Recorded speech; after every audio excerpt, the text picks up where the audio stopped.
예, 주말에 미국에 고용 쇼크가 있었고요. 그에 따른 해석들을 좀 해야 될 시간이기도 하고요. 또 이번 주 주목해야 될 변수까지. 오늘 월요일인데요. 머닝 포트폴리오 전략은 박석현 우리은행 WM솔루션 부부장 함께하겠습니다. 어서 오십시오. 예, 안녕하십니까. 그러게요. 미국의 고용이 뭐 엔간하면 사실 시장 충격은 별로 없을 거라고 했는데 와 22,000개 나오길래 상당히 충격적으로 쇼크가 나왔는데 근데 또 주가는 방어했어요. 경기 둔화의 우려냐 금리 인하에 대한 기대감이냐 어떻게 해석하세요?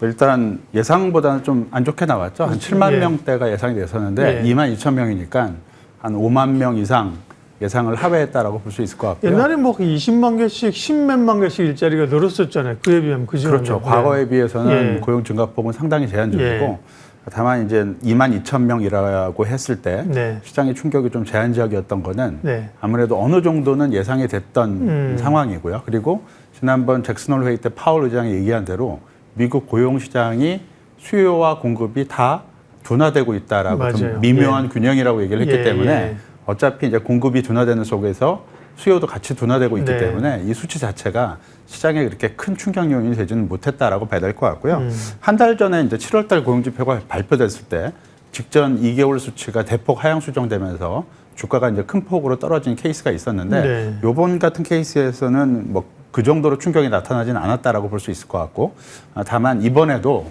직전 2개월 수치가 좀 조정이 됐는데요. 7월 달 수치는 소폭 상향 조정이 됐지만 6월 달 수치가 한 2만 명 이상 하향 조정이 되면서 그 전월 대비 고용 증가폭이 마이너스가 기록이 됐고요. 이 그 전월 대비 그 비농업 부분의 취업자 수가 감소를 기록한 케이스는 2020년 12월 이후에 처음 나타나는 현상이었기 때문에 수정된 전월 수치라 하더라도 일단 확정적으로 6월 수치는 마이너스를 기록을 했기 때문에 미국 고용 여건은 상당히 좀 빠르게 둔화되고 있다라고 봐야 될 것 같고 이런 부분들은 아무래도 그 전반적으로는 미국 고용 그리고 경기에 대한 우려감을 높여주는 요인으로 작동을 하고 있다라고 볼 수 있을 것 같습니다.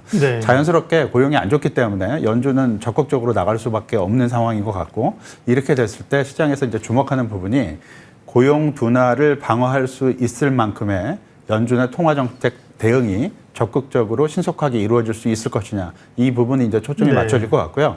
일단은 기대가 되고 있기 때문에 이런 부분들이 지난 주말 미국 시장 하락폭을 좀 제한했던 요인으로 작동을 하지 않았을까라고 볼 수 있을 것 같습니다. 그래서 평균적으로 한 2회 혹은 2.5회에서 지금은 연말까지 한 3회 정도 내리는 걸로 기대치가 변했다 이렇게 보면 맞는 거죠? 근데 뭐 중요한 부분은 뭐 50bp 비컷 인하 얘기도 나오지만 이 자체가 그렇게 중요할 것 같지는 않고 2, 3회 정도의 연속적인 금리 인하가 이루어질 수 있을지가 중요하고요. 지난번 6월 그 FOMC에서 점도표가 발표됐을 때 올해 금리 인하 횟수를 연말까지 추가적으로 한 2차례 정도가 예시가 됐기 때문에 그 정도면 충격이 될 수 있지 않을까라고 볼 수 있을 것 같고 좀 더 중요한 부분은 6월 점도표에서 내년도 금리 인하 횟수를 한 차례로 제시를 했습니다. 상당히 타이트하게 제시를 했었는데 그래서 이번에 9월달 FOMC에서 포인트가 맞춰질 부분 실질적으로 중요한 부분은 내년도 금리 인하를 연속적인 금리 인하 쪽으로 연준이 방향성을 잡아줄 수 있을 것이냐 이 부분이 포인트가 될 것 같습니다. 미국 주식시장에서 엔비디아가 급락했고요. 브로드콤은 급등했습니다. 그게 의미하는 바 AI와 관련돼서인지 기대와 함께 여러 노이즈들이 또 지금 불쑥 나오잖아요. 이런 것들이 의미하는 거는 어떻게 봐야 될까요? 일단 그 엔비디아의 경쟁자가 지금 뭐 예상보다는 더 잘하고 있다라는 쪽으로 충분히 해석이 가능할 것 같고요. 그전에는 이제 AMD 이런 쪽이 경쟁자라기보다 좀 새로 만들 수 있는 쪽이었는데 또 브로드콤이 또 등장하고 그렇죠. 맞습니다. 근데 그 브로드콤의 실적 결과 자체는 예상을 상회하긴 했지만 뭐 상회폭, 그러니까 서프라이즈 폭이 이제 크다고 보지는 어렵고요. 실질적으로 서프라이즈까지 보기도 좀 어려운 수준입니다. 엔비디아 실적 결과하고 비슷한 결과였는데 브로드콤이 주목을 받았던 가장 큰 이유는 새로운 어떤 네 번째 고객을 확보했다. 그리고 이 네 번째 고객을 통해서 내년도에 100억 달러 정도의 추가 매출을 기대할 수 있다라고 발표를 했고요. 이거 오픈 AI예요? 예, 맞습니다. 이게 이제 시장에서는 오픈 AI가 확정적이다라는 얘기를 하고 있는 것 같고요. 이 오픈 AI에 공급하게 될 브로드콤의 칩이 일단 맞춤형 AI 칩, XPU라고 일단 그 추정이 되고 있고요. 이렇게 사업이 전개가 된다면 엔비디아의 실적은 다소 압박을 받겠지만 AI 업황과 관련된 이 팽창 또는 둔화 이런 부분들을 둔화에 대한 우려감보다는 계속해서 팽창해 나갈 수 있다라는 쪽으로 해석이 가능할 것 같고. 그러면 삼성전자나 하이닉스는 좋은 얘기네요. 어차피 만들려면 지금 단계에서는 HBM이 필요한 거 아닐까요? 맞습니다. 일단 긍정적으로 해석이 가능하고요. 그리고 지금 시장에서 얘기가 나오고 있는 부분은 오픈 AI가 주문을 브로드컴한테 줘서 브로드컴이 이 칩을 이제 설계를 하지 않습니까?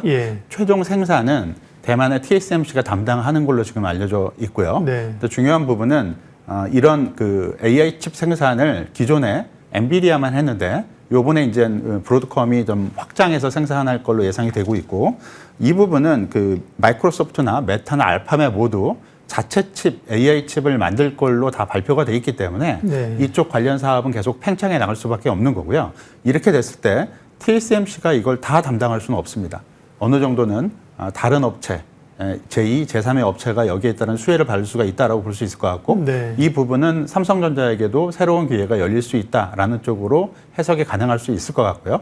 그리고 이런 사업들을 계속 확장해 나가는 과정 속에서 HBM도 계속 수요가 늘어날 수밖에 없기 때문에 현재 내년도 HBM 쪽에 대한 수요에 대한 우려감, 이런 부분들도 시간이 가면서 조금씩은 해소될 수 있지 않을까라고 기대를 걸어볼 수 있을 것 같습니다. 그리고 이제 투자자로서 한국 국민으로서 현대차 LG엔솔 공장에서 미국 조지아죠. 일하던 분들이 이민 단속에 대규모로 그렇죠.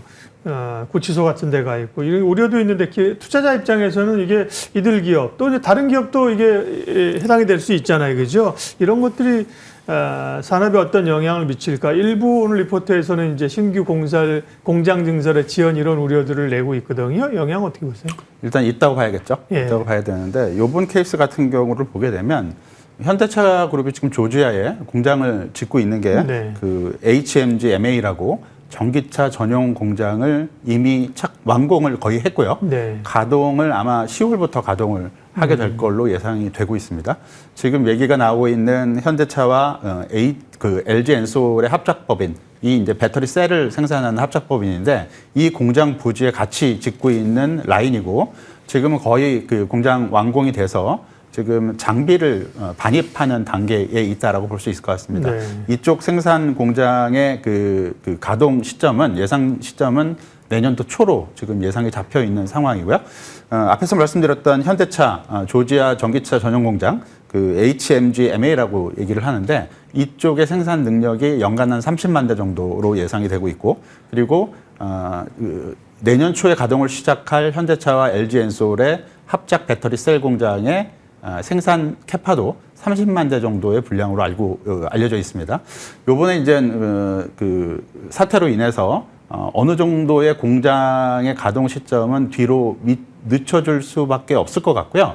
이런 부분들은 현대차의 전기차 전용 생산에도 어느 정도 영향이 있을 가능성이 있습니다.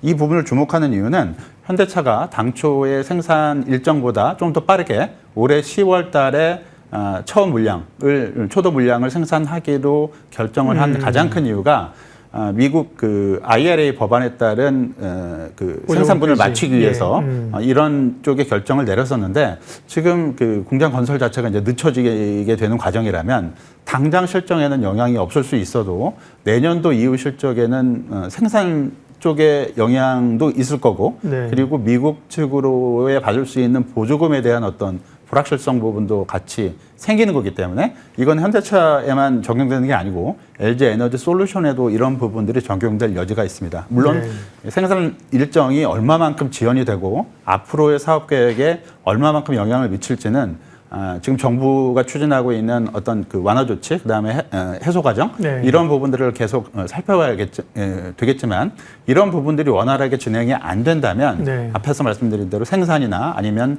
법안에 따른 보조금, 이런 부분들이 영향을 받을 수 있을 것 같고요. 그리고 이런 부분들은 현재 미국의 공장을 건설을 계획을 하고 있는 국내 업체들한테도 어느 정도의 사업 지연 어떤 가능성이 좀 있기 때문에 그런 부분들도 같이 좀 고려할 필요성은 좀 있을 것 같습니다.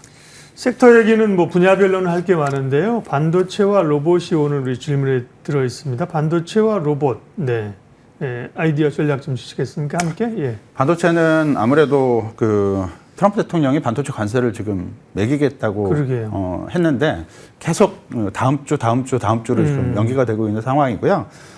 실제로 가격에 이제 관세를 매기게 됐을 때 반도체 업체들은 다 가격에 전가시키겠다고 정책 방향을 이미 잡아놨기 때문에 쉽게 매기기는 어렵지 않을까라고 볼 수 있을 것 같고요.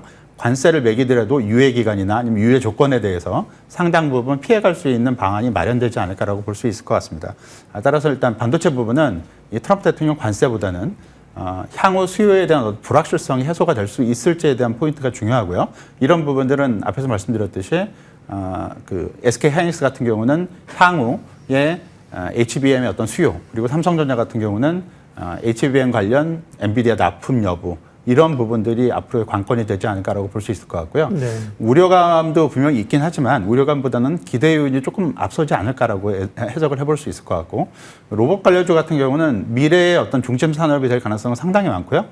특히 이제 일론 머스크 테슬라 CEO도 테슬라의 기업 가치 80%가 앞으로 이제 로봇에서 나오게 될 것이라고 예고를 한 만큼 성장 산업인 건 분명합니다. 근데 우리나라 기업들의 로봇 산업이 다른 나라, 특히 미국과 같은 로봇 산업을 얼마만큼 따라갈 수 있을지는 조금 약간 퀘션 마크가 좀 남는다라고 볼 수 있을 것 같고요. 관련 산업에 대해서는 아무래도 규제나 법안 이런 부분들이 같이 구비가 돼야 되는데, 관련 법안이나 이런 것들이 얼마만큼 구비가 돼서 산업 발전이 좀 빠르게 효율적으로 진행이 될 수 있을지를 좀 체크할 필요성이 있을 것 같습니다. 예, 종합해서 지금 시장 전략 정리하겠습니다. 추가 변동성에 조금 대비를 해야 할지, 아니면 9월이 지나고 10월에 강세장을 준비하면서 주식을 보유하거나 더 사는 게 좋을지, 포트폴리오 전략 말씀해 주십시오. 일단 9월 달이 상당 부분 계절적 조정에 대한 우려감이 많은 달이었는데, 지금 9월 초 흐름 보자면 그런 우려감은 벗어나고 있는 것 같고요. 수급적인 측면에서도 지난주 외국인이 주간 기준 순매수로 전환이 됐고, 이번 주 출발도 순매수를 기록을 하고 있기 때문에 예상했던 어떤 우려 요인은 상당 부분 덜어내고 간다라고 봐야 될 것 같고, 아무래도 중요한 포인트는 9월 중순 FOMC 결과라고 볼 수 있을 것 같고요. 지난주에 발표된 고용지표, 그리고 이번 주 발표 예정이 된 물가지표, 이런 부분들이 연준의 어떤 긴축 성향을 강화시키는 요인이 되기보다는 시장이 우려했던 것보다는 조금 더 완화적인 시그널로, 정책 신호로 바뀌어서 시장에서 표출될 가능성이 좀 더 높다라고 보여지기 때문에 9월 전체적인 시장 흐름은 나쁘지 않다라고 볼 수 있을 것 같고, 기존의 주도주들이죠. 그러니까 반도체나 아니면 조방원 이런 측면의 주도주들이 계속 살아나갈 수 있는 시장 흐름, 그리고 여기에 이제 덧붙이자면 9월달 우리나라 정기국회, 그리고 이번 주 예정된 대통령 취임 100일 기전 기자회견에서 이 세제 개편안과 관련된 어떤 정책적인 시그널이 나와줄 수 있을지 여부를 주목을 해야 될 것 같고요. 만일 이런 게 나와준다면 국내 시장 같은 경우는 배당주가 추가적으로 주도주로 이제 라인업에 들어갈 수가 있기 때문에 시장 흐름 자체를 경계 요인을 앞세우기보다는 기대 요인이 조금 더 우세한 흐름이 되지 않을까라고 예상을 해볼 수 있을 것 같습니다. 예, 반도체 그리고 조방원, 조선 방산 원전에 대해서 지난번에 오셨을 때도 긴가민가 할 때 그죠? 주도주로서의 그 지위를 계속 가지고 갈 거라고 하셨고, 역시 조선 같은 경우 원전도 그렇고 흐름이 좋거든요. 지금도 조방원은 이제 주도주로서 역량을 완전히 잃은 게 아니라 주도주군에 있다, 이렇게 보시는 거고요. 네, 정책 관련주들, 또 배당주 말씀하셨고, 또 이슈가 나오게 되면 지주사나 이런 것들도 정책 관련주로 좀 움직일 수도 있을 것 같습니다. 예. 오늘 시장 포트폴리오 전략 우리은행 박석현 부부장 함께했습니다. 고맙습니다. 예, 감사합니다. 지수 확인하겠습니다. 코스피 11포인트 상승했습니다. 3,216. 그래도 조금 더 상승폭을 확대를 했고요. 코스닥은 817, 0.3, 0.7. 역시 코스닥 쪽이 상대적인 강세를 조금 보이는 흐름들이고요. 코스피는 또 잘 우리가 느끼지 못하지만 3,100선 내려왔다가 3,200선으로 딛고 올라오는 흐름들입니다. 박석현 부부장 말씀하신 것처럼 심리 자체는 그래도 한 단계씩 앞으로 레벨업을 해가는 것 같습니다. 시장 공감대는 오늘 여기까지 하겠습니다. 오늘도 좋은 결정하십시오. 고맙습니다.